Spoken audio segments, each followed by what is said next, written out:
Hi everyone, welcome back. Last lecture we discussed the properties of colloids. Today we are discussing some examples specifically, that is emulsions and gels.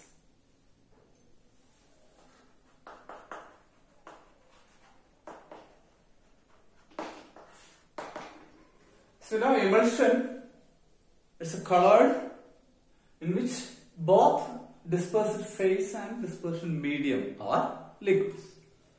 That is, liquids in liquids. That colloid is known as emulsion. And there are two types of emulsions. First one is oil in water type. Oil in water type emulsion. In this emulsion, water is the dispersion.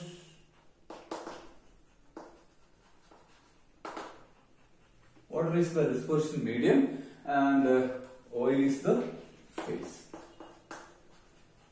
Oil is the dispersed phase. Example: milk, vanishing cream, etc.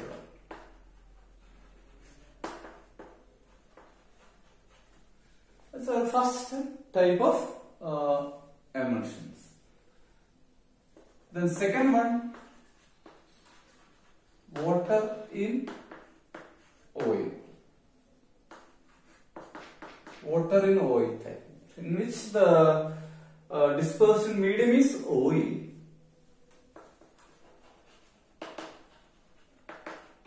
and phase is water. Examples: butter,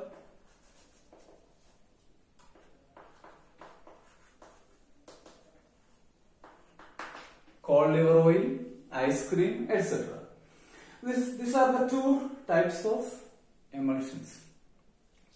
And as you know, an emulsion, it is a colloid which contains liquid phase and liquid medium. Both the dispersed phase and dispersion medium are liquids. And it is prepared by mixing two immiscible liquids together. So it is unstable. So for the preparation of emulsion require an emulsifying agent which bind both liquids. Right?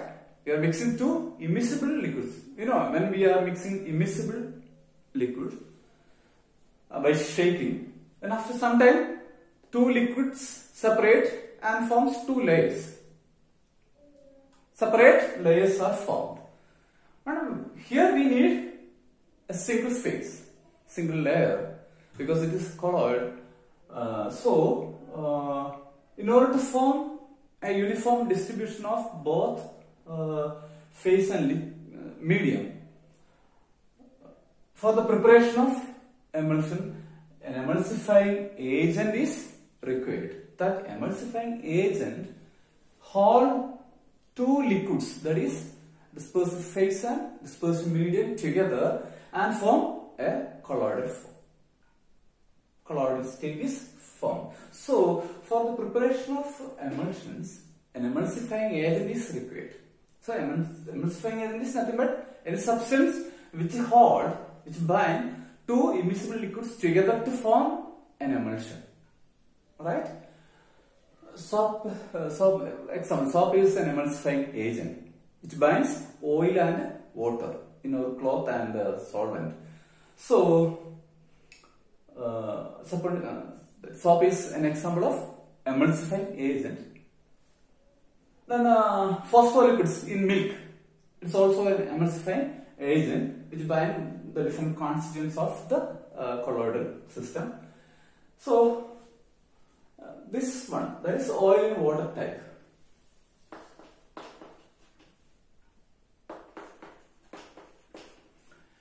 It is prepared by adding oil bit by bit into water by shaking in the presence of an emulsifying agent.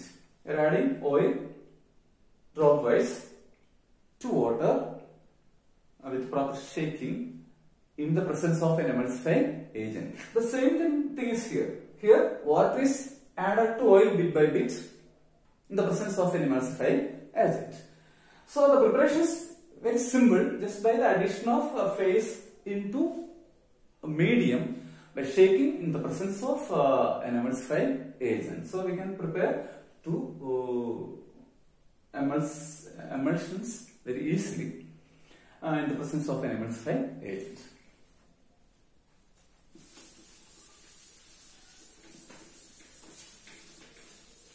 And how can we distinguish these two types of emulsion? That is oil in water type and water in oil type emulsion. How can we distinguish? The first one is conductance test.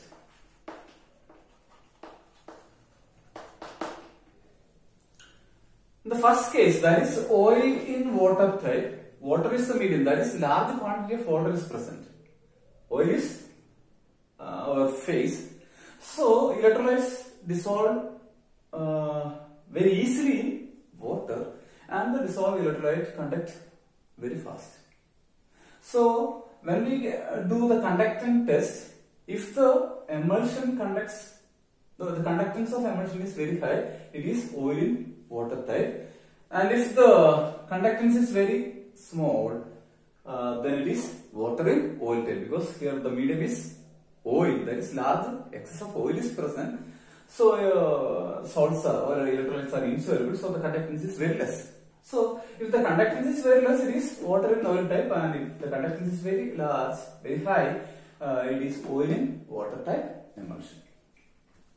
The second one is dilution test.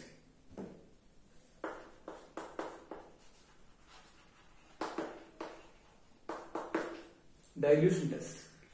When we dilute, that is when we are adding water into our emulsion, if the water distribute, that is dissolved very readily, if we can dilute it very readily, then it is oil in water type, because here the medium is water. So when we are adding water, it will mix with water very easily. If it is water in oil type, the large excess of, that is the medium is oil, as we know, water is insoluble in oil, so we cannot dissolve water very easily in this case. We cannot dilute this water in oil type very easily. So these two tests we can conduct for the distinction of two types of emulsions.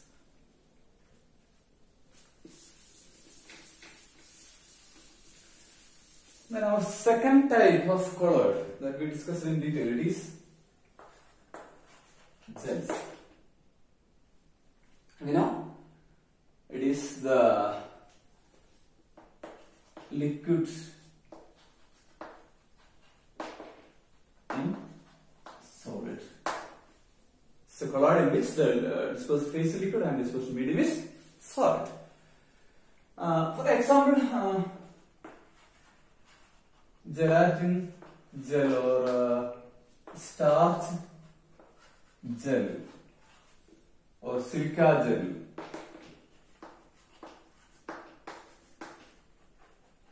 alumina gel, jellies, etc. Again, these are of two types: elastic gel and non-elastic gel. The preparation of gel from its two components, it is known as gelation. Just similar to our emulsification. Emulsification is the preparation of emulsion from its components, from its phase and medium. By mixing dispersive phase and dispersion medium, we can prepare emulsion. That process is known as emulsification. Similarly, by from its constant, that is from its phase and medium, we can prepare gel, and the process is known as gelation. Then elastic gel. the preparation, how we can prepare this one. Just by cooling, just by cooling we can prepare some type of products. For example, starch gel. It's happening in our houses. That is in our home it is happening. That is if we are keeping starch solution for 1 or 2 days. After 2 days we can see that it gets solidified or it form a gel form. That is jelly type solid is formed. Jelly type solid is formed after keeping for hours, for 1 or 2 days. So just by cooling, it can be prepared. Or some gels, for some silica gel. It can be prepared by treating sodium silicate with hydrochloric acid. Actually, it's a double decomposition reaction. So some chemical reactions are also used for the preparation of gel. Either by cooling or by some chemical reaction we can prepare gel. And then come back to this elastic gel. Elastic gels are the gel which on dehydration gives solid mass. Elastic gel which on dehydration gives solid mass, but this solid can be converted to gel by the addition of water. On dehydration, it gives a solid mass. That substance, that solid can be converted to gel by the addition of water. So it is a reversible gel. We can say it is reversible. It's reversible. Example, gelatin gel, starch gel. As I told you, for keeping 1 or 2 days, starch solution becomes starch gel. Then just by the addition of water, we can convert it into again that is gel. That's on dehydration. It forms solid mass. It forms starch. It forms starch, that is solid mass. And then by the addition of water, we can prepare back the starch gel or gelatin gel. And non-elastic gel on dehydration, it gives a solid mass, but we cannot reverse it back. Example, silica gel. When all the water present in it is dehydrated, we cannot prepare it back again by the addition of water. So it is a reversible gel. Reversible gel. It is reversible. We cannot reverse it back by the addition of water. And some properties of gels.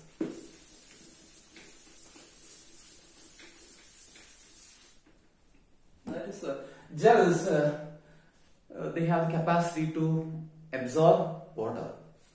And the process of absorption of water, it is known as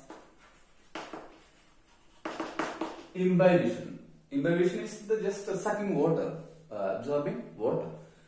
So some gels, by absorbing water, increase the volume. That is, it undergoes swelling. It undergoes swelling. For example, elastic gels undergo swelling by absorption. On imbibition, elastic gels undergo swelling.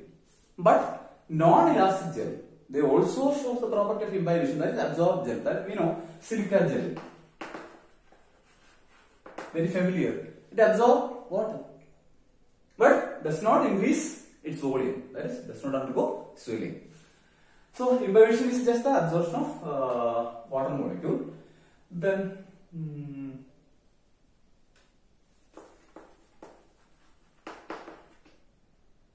syneresis, that is some gels give off water on keep and turn to solid mass. That property is known as syneresis. Then thixotropy, that is actually when we are shaking a gel vigorously for some time, it turns to salt. Turns to salt. That process is known as thixotropy. So imbibition and syneresis, swelling and thixotropy. These are some properties we discussed. Then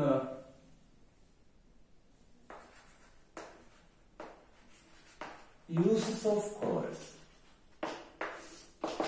Uses of colloids. You know, in food industry or in foods. Some of our foods, that is butter, ghee, ice cream, etc., are in colloidal forms. In medicine,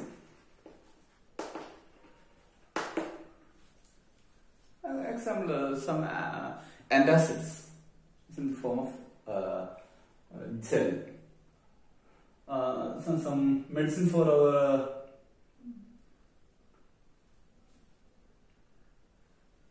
ophthalmologic purpose. That is usually in our eyes. You know, some ointments or some like that. Eye ointments. They are in colloidal form. Then industrial purpose. Industrial use. That is paint, varnish, etc. A lot of examples are soap, paint, varnish. Soap, paint, varnish, etc. are in colloidal form. The application of colloids. We know what is the major application of soap and paints. Then the rubber industry. Also, it is also included in this one. Industry, rubber industry. How? Latex is a colloid, and rubber is formed by coagulation of latex. Latex, rubber by coagulation. So latex on coagulation gives rubber by the addition of formic acid, we know. So rubber industry, as well as for example, coagulation is also used in sewage disposal, that is sewage water.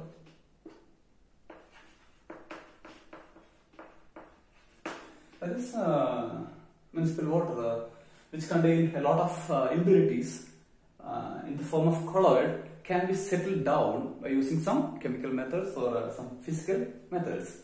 So it is in sewage disposal, the properties of colloids are used. Then delta formation also, delta formation. That is the region where river meets sea, deltas are formed. And we know the sea contains a lot of electrolytes, and river contain dissolved colloidal particles. When these colloidal particles flowing through the river meets the sea, the electrolyte present in the sea combined with the colloid, we know when electrolyte is added to colloid, it undergoes coagulation. So the electrolyte present in the sea combined with the colloidal particles present in the river water, then coagulation happens, and at that region deltas are formed. So delta formation is actually a coagulation of colloidal particle present in river water which come in contact with the sea water. So it's another example for our colloidal system.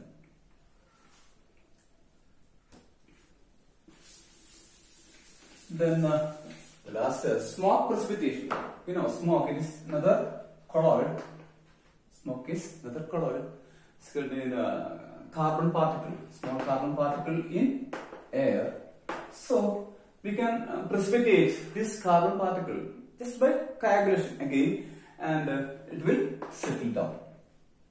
Cottrell's precipitator, smoke precipitator. That's a device used, Cottrell's smoke precipitator. Using that we can precipitate smoke present in a colloid, and that carbon particle will settle down.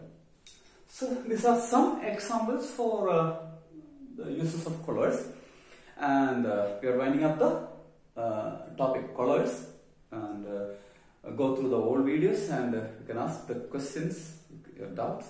Okay, Thank you for listening, and we can meet in our next lessons, starting with the adsorption. Thank you.